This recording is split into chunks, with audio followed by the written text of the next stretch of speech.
Today is all about visual developments. So we've dipped our toe into the world of concept art and realised that I'm not the best at drawing. However, that doesn't mean we're not going to keep trying. And I think today I'm going to dedicate a larger portion of time towards that. If you watched the previous episode of this series, you'll know that I plan to include quite a few locations throughout my film, but the only visual representation I've given of this so far has been very basic. So this week I'm going to attempt to create some more detailed depictions of the landscapes that I've got in my head, and this time I'm going to try and do that in Photoshop. Now I don't have a laptop, so it's going to be difficult for me to run through the drawing process in real time. So what I'm going to do is I'm going to do the drawing now, and then I'm going to record a bit of a time lapse, and then maybe I'll do a bit of a voiceover. I'll explain what went right and what went wrong, and just have a general reflection on how it went. So yeah, we'll see.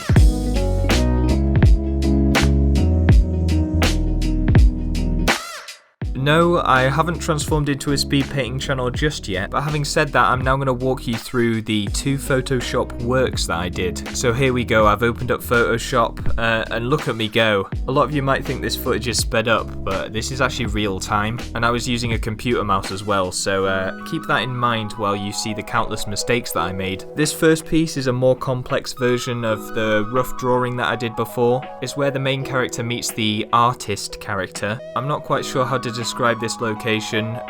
You know when you're driving up a mountain and you transition from a normal sea level climate to like an alpine climate, but there's this period of time where you're in a middle ground and there's a mix of different trees and rocks. That's basically what I was going for, except because I'm a big fan of Blossom, I decided to make all the trees pink as well. You can see my technique was essentially get the lines laid out, trace over random things I found on Google Images if it was getting too tricky, and then put in the colour layer by layer.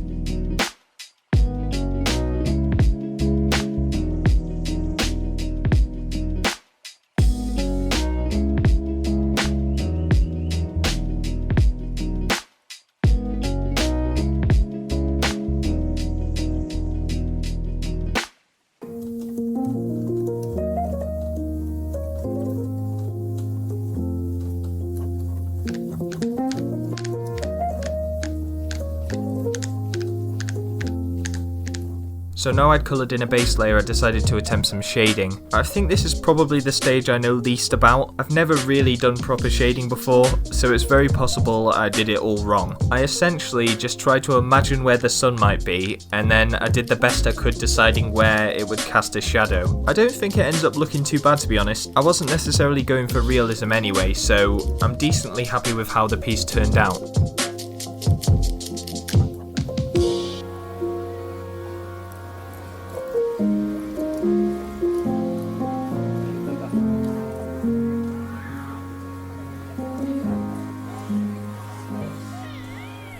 For this second piece, I decided to improve upon my original depiction of the large mountain the story's based around. The mountain obviously has to appear much bigger than its surroundings because it has to be believable that it would take months to climb. I struggled a little bit with perspective. You'll notice some of the forested area surrounding the mountain looks a bit weird, but in general it's not too bad. I think potentially if I was to do this again, maybe I would give the mountain a bit of a seafront. I think it would be kind of cool if maybe instead of the farm area I put on the side of the mountain, it just dropped off into the sea. My favourite colours are like a slightly teal blue, a sunset pink, and then a sunflower yellow, so having a seafront would allow me to get a lot more blue in there. As far as shading is concerned for this one, I had no idea how to shade the mountain. I think that ends up being pretty clear. I did the best I could, but I'm pretty sure it isn't right. Having said that though, the final image actually turns out okay. I like the skybox that I've put in behind the mountain. That's the glory of using Photoshop. There's an actual image of sky on 30% opacity or something like that just to give it a bit of texture.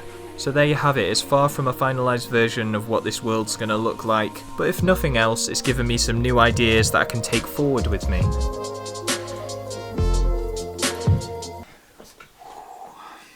So there we have it, guys. Like most things on this channel, it wasn't a total success, but it wasn't a total failure. I don't think I ever want to see a computer mouse again. Honestly, I've got like repetitive strain in my right hand now. I suppose let me know what you think of these little pictures I've made. If you have any pointers or tips, they're always appreciated. Or even if you just want to comment something like, "Those pictures are absolutely trash, mob," then that's fine, you're entitled to your own opinion. Thank you so much for watching though, and this is BogBoy signing out. Why did I call my channel BogBoy? Who in their right mind would call that?